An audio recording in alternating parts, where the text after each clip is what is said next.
shake your booties for black NERDSoul. Lay ill here at OneYoungsta, holding down, give you that street geek and NERDSoul. And what is up? We are here with my girl, Marqueeda, LaStar from Black Girl Nerds. One more time for the one more time. Man, Black Girl Nerds up in this joint. Right. And we are here because we have finished all of Luke Cage. We did it. And we're about to talk about our favorite things. That lucky 13. The things that we're mad about, like some people that might have got away, and some things that we're hopeful for season 2. So, first off, what did you like about this season? This season was explicit and not just like, it's just like, I have such strong feelings about it because they were really raw. That's what I really appreciate about it. Word. They went on and just, they said what they were going to say. They did code. They didn't do too much code switching, but they definitely, it was, from what I know of New York and Harlem, they were definitely representing there. Then there was a lot of stuff that a lot of people could just connect to. Yeah. Whether you're in the community, outside of the community. If you poor, if you know about the struggle, you gonna relate to this show. So it was explicit because it was just unapologetic about it. Like it's like we're gonna talk about social issues. We're gonna talk about game in the street. We're gonna talk about situations, but it was very level-headed and balanced because you have people who are doing great things. You have people who are doing bad things. You have lots of people of color, but you have a diversity within those people of color to show all the different faces of. So I really appreciated that. Yeah, I think this show was very, very black. And what I mean by black means showing the full black experience. Yes, there were black people that were wealthy, black people that were poor, black people that were working class, black people that were cops, that were robbers, all of that stuff. And they were all represented with complexity instead of just being a one-note character. Like, I'm the bad guy. Everybody has it. Everybody had their some different depth to them. You couldn't hate them like 100% of the time. Yeah. Like, even with Crazy Diamondback, his crazy you were like, ass, he's got a point. He's got a point. You know he gonna do X. He is what he is. And even if you don't like it. You understood his beef, even though I think he was totally old enough to be over that beef. Yeah. I understood it was the beef. Misplaced. Definitely. But you got the cray at least. You're like, you understood. There's layers to it. So he's harbored these feelings too long, and they've eating up all the sanity he has left. Right, cool. Which kind of made him a little sloppy at times because he'd be like, let's let it ride. And Shades be looking at him like, nah. And speaking of Shades, Shades is another good thing in this season, man. I mean, that was a smooth character that it's so hard. It's like, this is where good acting is very important because he's very subtle but extremely important to the storyline, where it's just, like I said, he steals scenes, breaks ladies' hearts, shoots a few people, and then rides on out. And he just right on slides out. And people are like, hey, that's Shades. That's what he does. That's how he gets down. And so, it's just really cool because you get to see a show that is very in tune with black culture. Right. As well, as far as our culture with each other. How we treat each other, how we treat the police, how the police treat us, how we treat our neighborhoods, and just about Black Lives Matter. There was a really good moment when Black Mariah, even though please do not praise this woman, but she does say for Black lives to matter, Black history has to matter, and Black culture has to matter, and that's very, very, very, very on time. And it's so weird because that was like I think I mentioned this earlier in the review where that is like the mixed bag you get. The world is hardly ever black and white. It's a whole bunch of different shades of gray. Not 50 shades not of gray. 50. Just different. Just different. Let's focus. Focus, people. No coffee just yet. Yeah. No coffee talk just yet. Yeah. And so sometimes your leaders, they have this one part of them that's helpful because in the beginning, Black Mariah looked like she had all the potential of being a great leader or was a leader that had high hopes for her community. And you didn't even think she would be that type of person. Exactly. And just you find out more about her past and how it's just constantly snatching at her, and people in real life have to deal with that. True. You don't get to walk clean away if your past started off with parents or guardians that are doing so. Not making excuses, but definitely saying it's a very real character. So she had layers. Even if you didn't like the characters, they had layers. Can we talk about like the story writing in this mug? Yes. Like, another great thing is just the writing. Epically the impressive. Dialogue, the tie-ins, scenes, the cameos, everything. This thing runs on smooth. Okay, that's what fuels it. If cool can be bottled, the people who have created Luke Cage have figured it out, because that's what they're running on. Everything's extra smooth. Nothing is forced. Nothing is cheesy. Nothing's like, even like we were talking about how they reinvented characters. Some characters were peeled straight out of the comic book. Placed into the narrative, into this TV world when they worked. And if they didn't, if it was cheesy, it's going to clash and mess up all kinds of things. They would re-envision. Shades is a perfect example of. Shades was well adapted from the comics. If you are familiar with the comics, they're not the same character. From the outfits, like Shades is the opposite, because he's all about looking cool, and there was nothing cool about Shades' outfit back in the day from the comic books. Let's keep it 100. So they're super awesome about these like tie-ins, like again from the different narratives from different Marvel universe. So many Easter eggs, but while there's so many, it's just you're enjoying them. You're enjoying them. Like, oh my, check that out, and check that out. And it's always like it's attention to detail. That's how the Easter eggs kind of work. So you have to pay attention.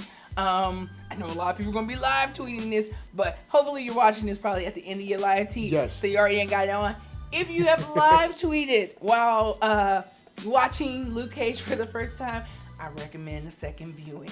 I'm just going to tell you like it is. Because you probably missed some things. You missed some stuff. I even know I've missed things, and I'm watching the show to do for an after show. Exactly. You know what I'm saying? So, and we have to go, whoa. Wait, roll that back. Roll back. It's like, I was like, okay, I needed that. That was the part I needed, and you're missing. Another great thing about this show were the flashbacks.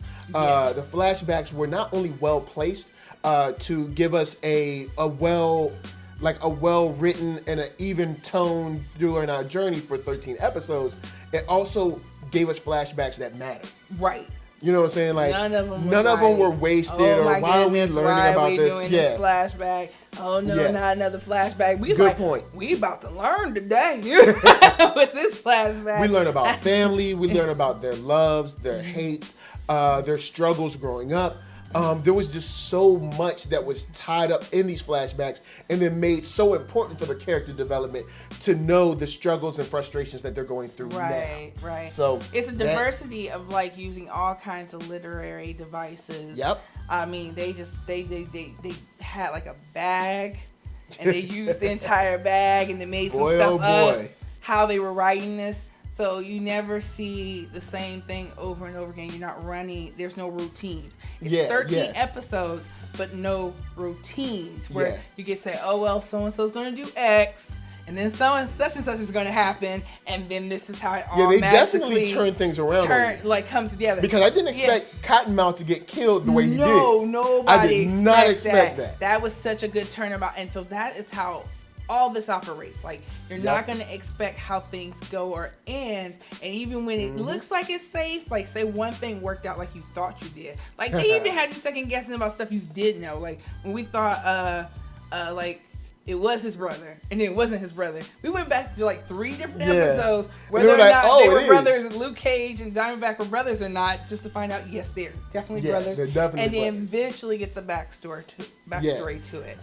The next great thing, which is probably one of the top great things, is the music. Yes. The music for the soundtrack and the score was just played so well.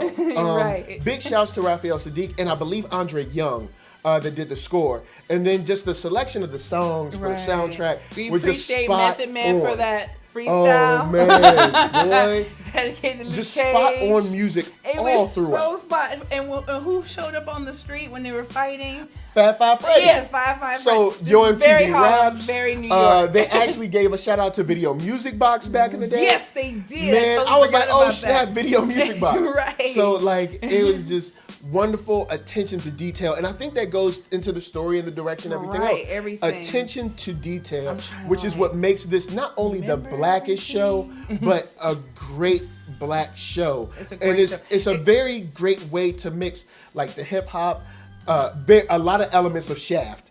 Oh my goodness, there was so much Shaft. Woo, there was a lot of Shaft going on in this show. Kind of like your political, Right. police kind of Like, wire kind of situations that sometimes going on.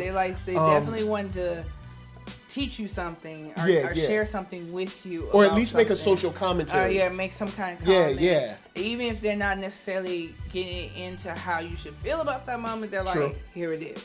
Yeah, So yeah. that was very important. Like it never Definitely. came off too preachy unless they were actually giving a speech, and then that was the whole point of the speech. Like I can't really,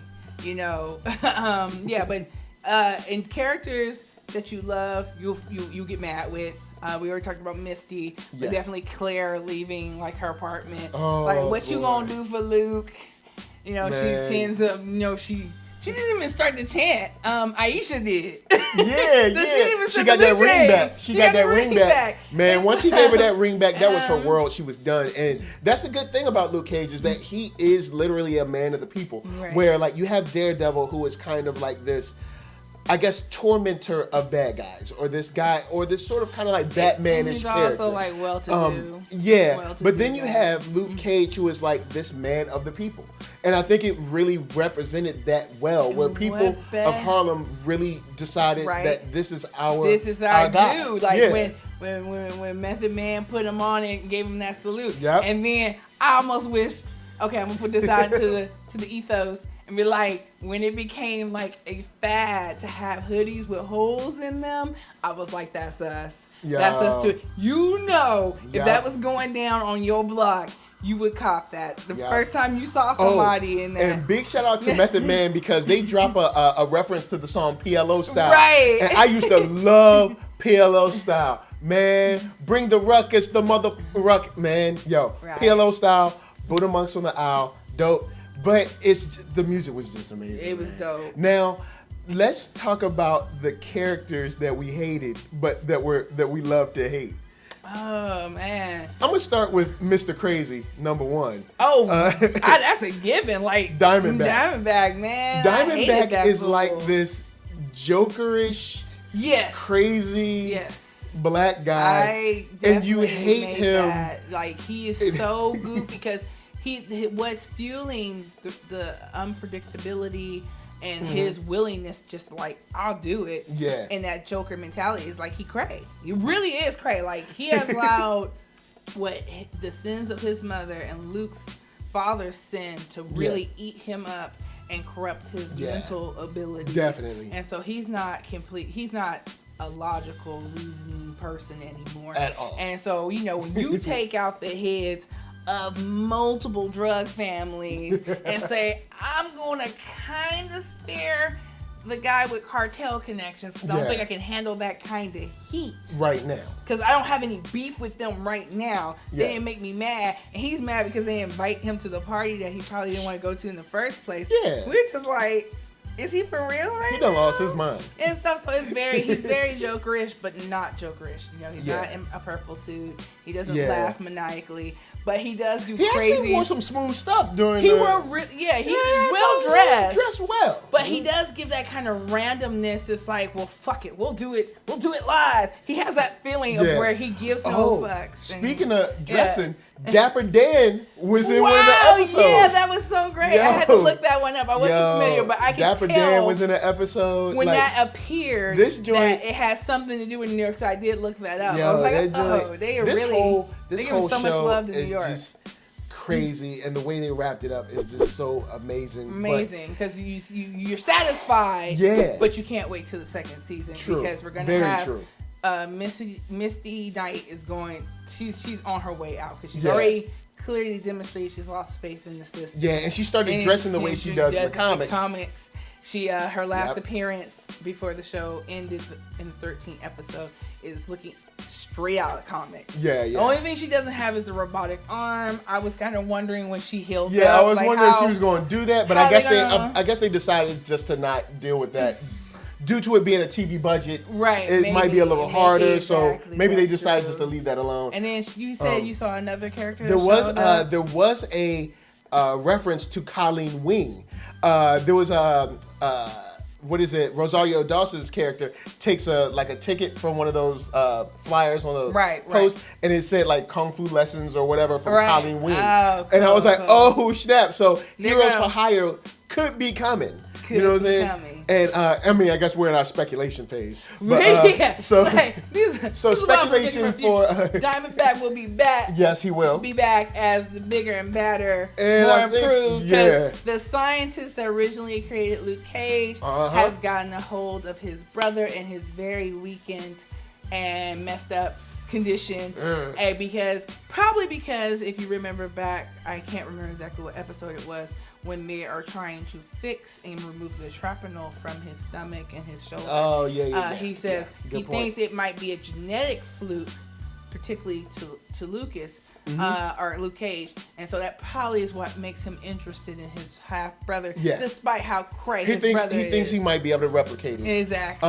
And I'm pretty sure, unfortunately for Luke, he probably will be able to. Yeah, he's gonna be successful. We all know what's gonna happen. Yeah. Like I would put some money on that's what's going down. I think a good thing. I think what's gonna happen is that after he's exonerated from the file, because the file was found at the end. Like the last image you got to see was the file that had all the information to clear Carl Lucas. Yeah. So I think when Luke Cage comes back, there's gonna be like this triumphant return. Right. I think you're gonna see some time has passed, and there's gonna be some kind of things aren't gonna be too good in Harlem when he comes back, and I think he's gonna come back as a hero. Right. You know what I'm saying? And he kind of left the hero. Everybody was very upset. But when he comes back, people are gonna be excited to see him. Most definitely. So yeah, man, that's pretty much it. Yeah. We love this show. Yeah. And we hope you guys love it too. Marvel, great job. Netflix, great job. The director, great job. I can't remember his name right now,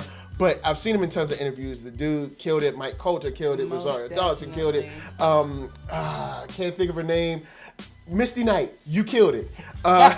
Even Kima from The Wire was in there for a little bit. She killed it. We hurt when you left. Yeah, we hurt. We understand you's good cop trying to do what your thing and bring justice to people, and they just people don't want to listen. Just kicked you out. Gave you a box with your plant and everything. She didn't have that much stuff. Like, how long was you on the porch?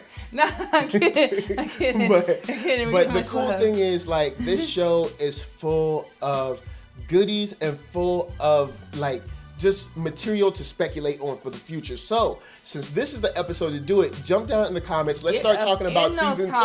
Let's start talking about what you want for season 2. Season 2, what you agreed with, what you disagreed with. You know, you think I'm like ragging on one of the characters that you thought were like noble and like holla at me. We can go back.